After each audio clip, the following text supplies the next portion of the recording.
Jay Stephenson, best-selling author and motivator, starting to help others with his experiences. Jay is a former Australian champion pro wrestler and wants to help others find themselves.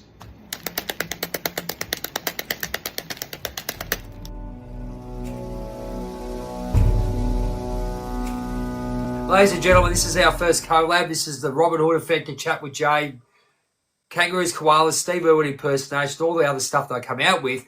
But we've got this lovely lady that I've met during the election. Here she is. Lovely to see you. And this is the Chief Disruptor. And we've got a bit of a common goal with regards to superannuation that we've come to have a chat about. Just to give you a bit of a rundown quickly, the Chief Disruptor here is doing, if I don't mind me saying, a PhD in why super is so important to us, the Australian public and community. So I've got my thoughts about it and what I've done, and we've chatted for hours in some ways, and we're looking forward to having a little bit of a chat now, and here we are. Let's get into it. So, you know, the whole premise of superannuation and pensions has just rested on this idea that everyone owns their own home, and that's just not the case anymore. So that's a really big red flag for me. So I started looking into it thinking, okay, you know, also the casualisation of work, right? So people work on contract and yes, you do get super, but you don't have continuous employment for 30, 40 years. You may have breaks.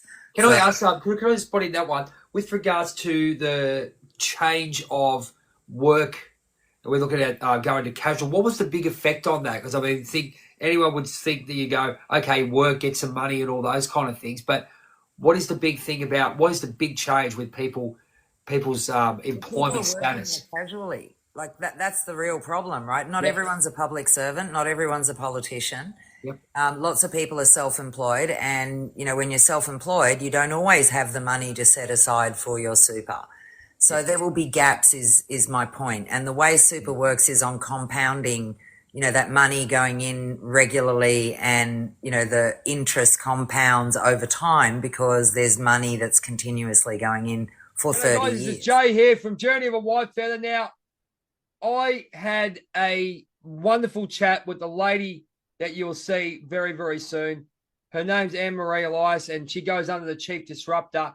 And would I go into business with her? Absolutely. As a person, everyone can say the best things about anyone, but working with her, her knowledge, her passion for what she does, and the way we connected with regards to the love of humanity is one thing. But if you're looking to work with someone who has the drive to be better, I mean, you could say that again, you could say that against anyone, but you connect on a level that you really have that passion, and this lady does. She's talking about superannuation and the love of humanity and making sure you live your best life. I mean, you can't get any more passionate about that. And she does that on a chat with Jay when she came on. And when we talked about how people needed to live, you could just see there's a massive care there. And that's the kind of person you want to live and work with. And it's a pleasure to have her on the show, and and I'll definitely be doing some things in the future. But if you ever want to work with this lady, mate, you got my vote. Number 1, 2, 3, and 4. There you go. It's been Jay from Journey of a Whitefeather. I'll let you go. The actual benefits of superannuation, I'm going to go straight out and say, yes, I've got super. Yes, I've gone self-managed. And the reason why I did that is I want to control what I wanted to do.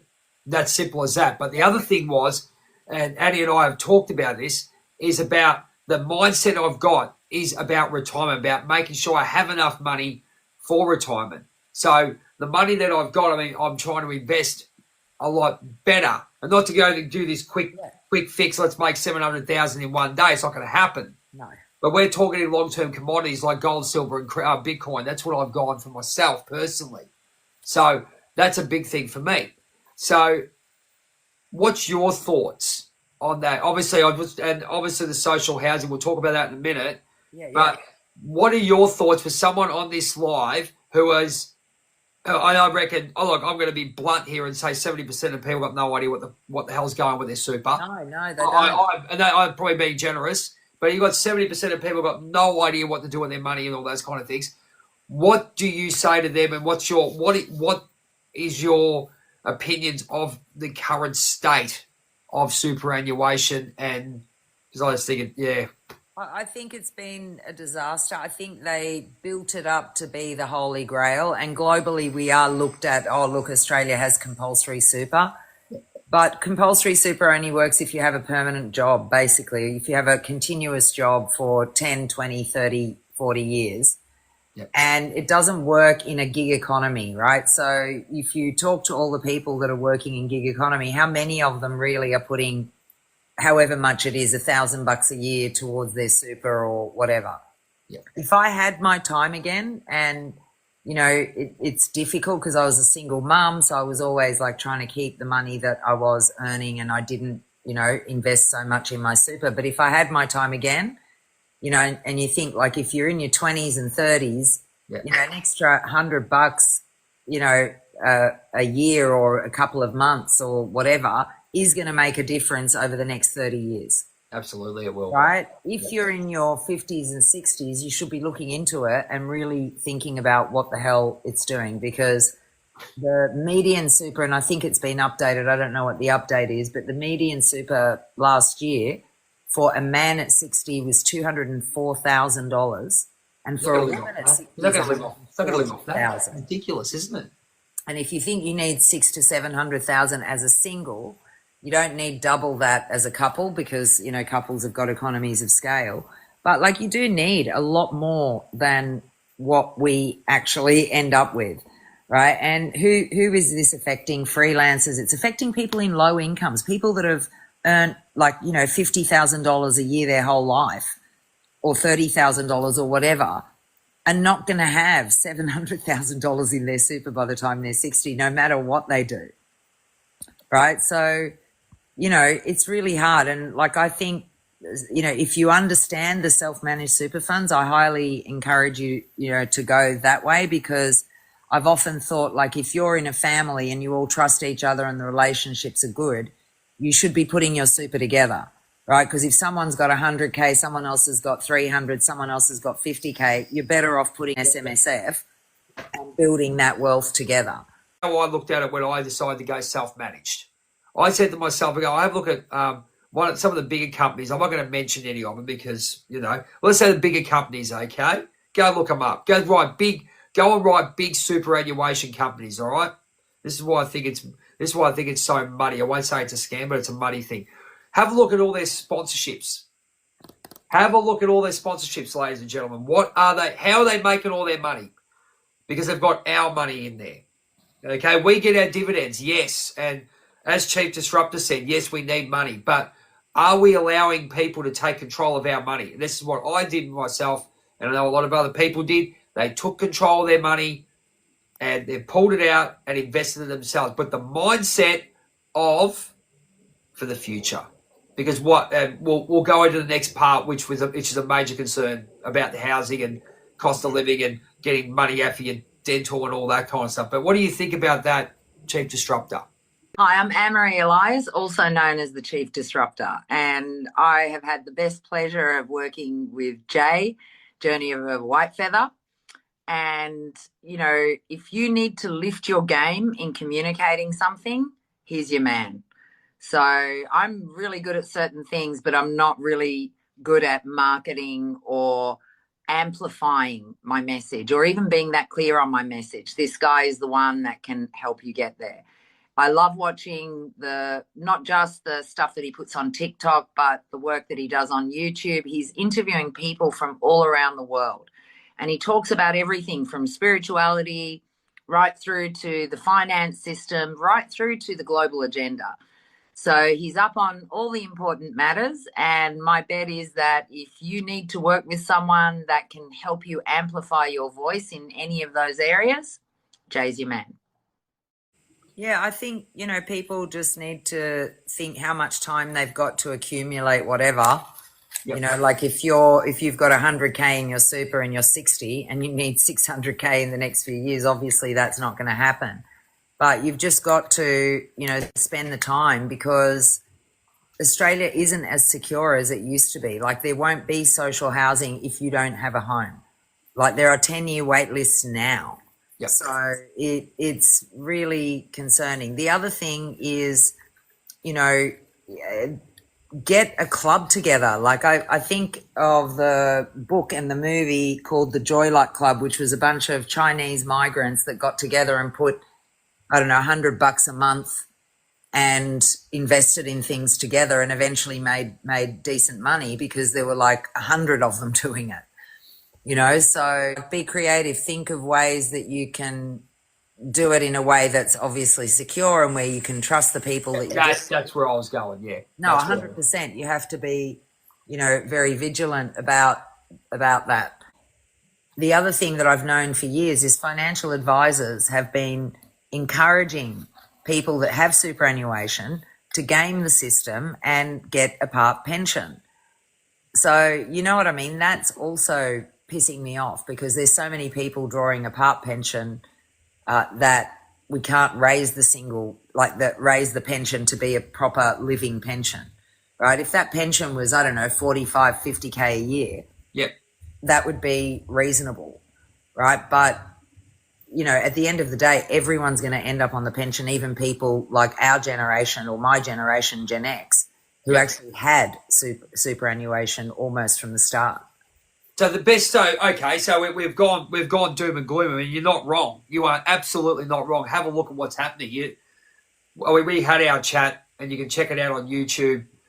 Chief Disruptors, hashtag Chief Disruptor, a chat with Jay, and we had a really good in-depth chat about all this. What is your advice, your personal advice with regards to this right now? Now, we know the government's not investing in housing. They've come out and said whatever they've said. Okay.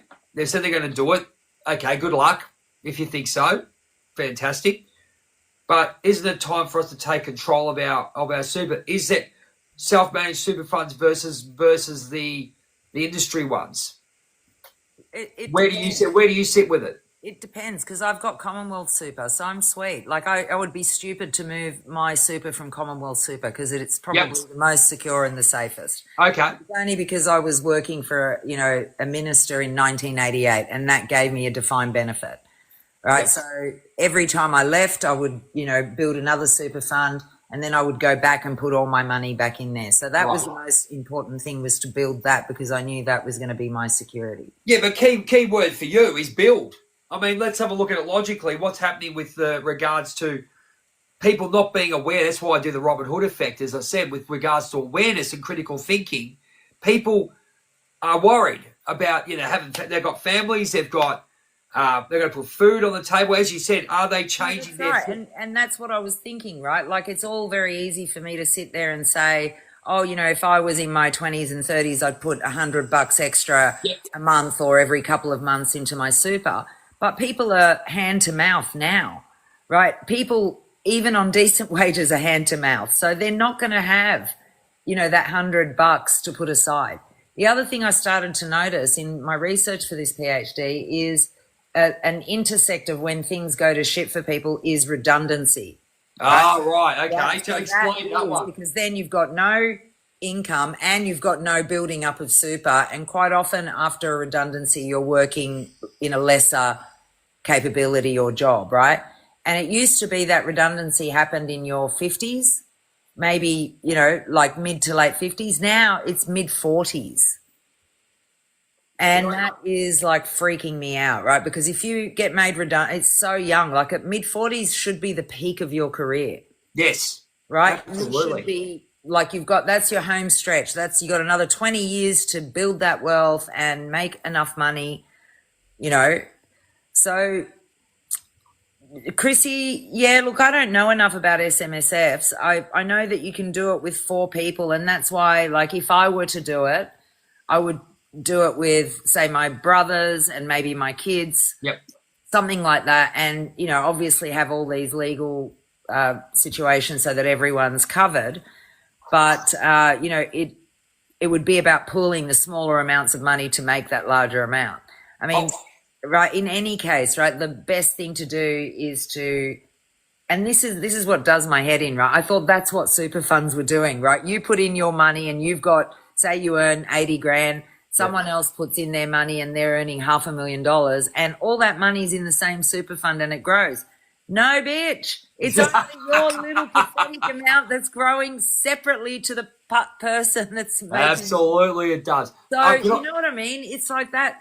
It's so disappointing because, like I said, the whole idea of compulsory super was to stop everyone ending up on the age pension. Yep. Now everyone's going to end up on the age pension. And the people that, fair or not fair, I don't know, but I do have to put it out there, is people that are superannuants that are drawing a part pension when they know they probably shouldn't. Because that's just putting pressure on the system. How about this one, right? So self-managed, I'll go in with the self-managed one. I've done it by myself, and I just thought to myself, what I've done is I've spoken to Tim Manga, Sam Laurie, and Bisha from Beat the Reset. Now, how they explain self-managed super funds is pretty much simply you get control of your own fund. It's your money, you get control of it. And what they're looking to do is what you got to do is set up your own company, which is paid through your super. And this is the mindset. That's Chrissy, yeah. Mindset, where you're going to go. So my mindset is to make more money, what I've got. I've got a good amount of money. Let's make it work for us, okay? So what we did was I spoke to Tim Manga from Beat the Reset, and we've got my supporter, Sam Laurie from Liberty Bullion, who supports a chat with Jay. Thanks very much for that, my friend. We were looking at the dividends of what you do when you invest in gold and silver and Bitcoin. Okay, now they've done all the research. As I said, if you don't believe me, as a Rid's opinion, thanks, mate. Do your own research. Okay, look at these people. Talk to myself. Talk to Chief Disruptor. But basically, what I did, I set up my own super fund through an accountant in South Australia. If you want to know that account, I will basically give it to you as a DM. So I set that up. Excuse me. Excuse me. And then I had to request my money from the super fund that I was with. Yeah, it was good fun. Anyway, because I was taking money away from there because they couldn't use it. That's the way it is. So I took it out and I did some investigating into investments into gold, silver, and Bitcoin, and I've done that myself. Now, to answer your question with regards to self-managed super funds for large amount of money, it depends. It doesn't. In my opinion, this is only my opinion because I've done it. No, it doesn't, because I took out excess of 100 grand and I've invested that, and I know for a fact it's gone up by 35%, and that's not even in 6 months. All right. Now the average interest rate is about 8% or something like that, 4% in the bank. Do the math. Go look up how much gold went up. I know for a fact last year gold went up from 3,200 an ounce. Now it's up to $5,000. So there's a point. So it's basically, as I said, the mindset that both of us have got, Chief Disruptor and myself, is to save and increase our money for our retirement. And that is the most important thing, taking control of it. What's been happening, I think you'll agree with me, Chief Disruptor, is you see these ads, take your money out for a property investment. Probably not there at the moment, in my opinion. Take your money out and do some dental work. I mean, seriously, what kind of world are we living in where we can't actually look after people? This is where it gets into the humanitarian side of things. If you're not wrong, can I get you to butt in there? Oh, you can't wait. Look at, she's getting ready. She's firing up. Look, I just think I saw Auntie Ezzy on here. I don't know if she's still there. She's still here. She's lighting the live. Thanks, Auntie Ezzy. Yeah, look, I think we've talked about it because I was very firm around the election of the view that you don't touch your super. You would be stupid to do it, especially if you're over a certain age and so forth. And she sort of enlightened me on a couple of other things to think about, which is, but what about the interest that you're paying while you've still got that debt, right? And if you could reduce the debt, then you're paying less interest over time. So I thought, actually, it's not a bad idea. And because property is such a weight and interest rates have just been so awful for so long, it completely just flipped my mind. And I thought, well, given that we're all going to end up on the age pension anyway, you may as well have access to your superannuation to bed down your loan. Like literally, I think it's a really good idea.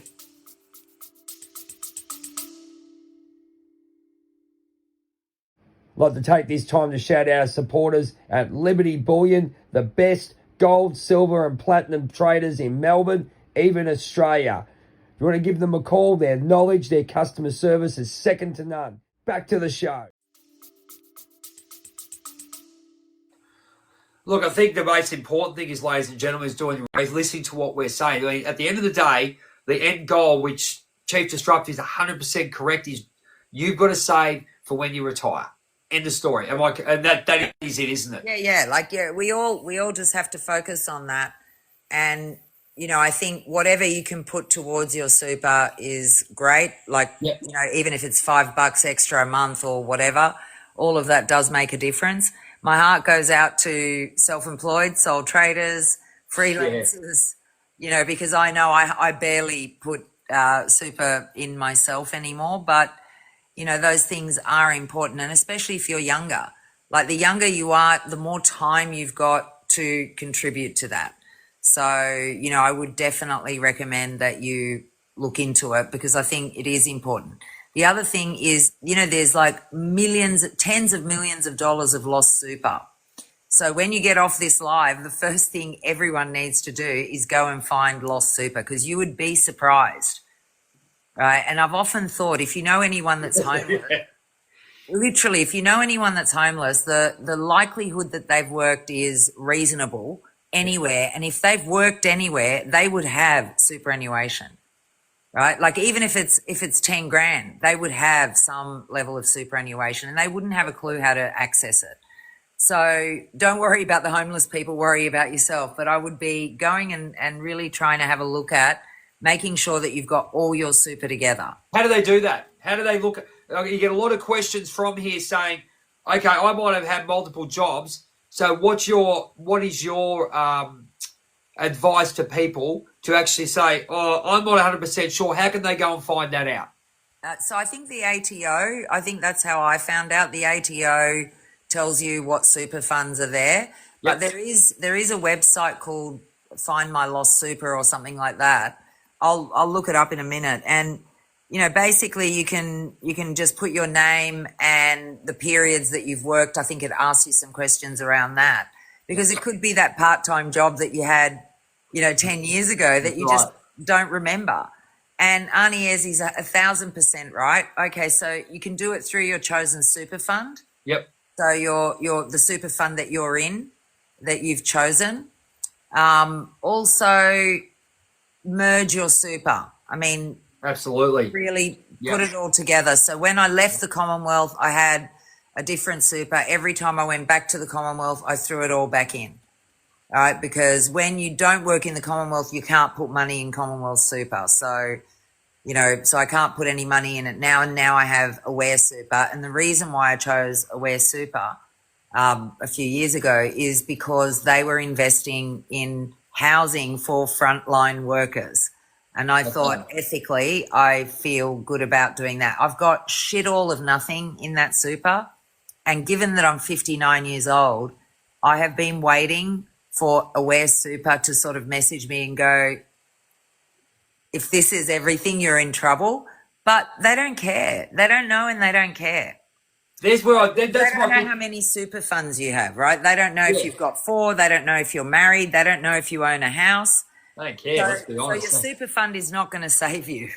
They're not going to care because they're actually investing your money overseas and doing whatever they want to do with it, having these big parties and all these kind of things. I mean, as I said to you, the big thing, as I said, it's a simple thing. Is I look at all these sporting events and all those kind of things, and I see, hang on a minute, that's that, and those billboards, they cost a fortune too. I go, I guess I could have owned part of that billboard, but it goes back to the actual fact of having some accountability and some awareness. But accountability is basically looking at how much we can't put into our super because we're paying all these extra taxes because they think we should.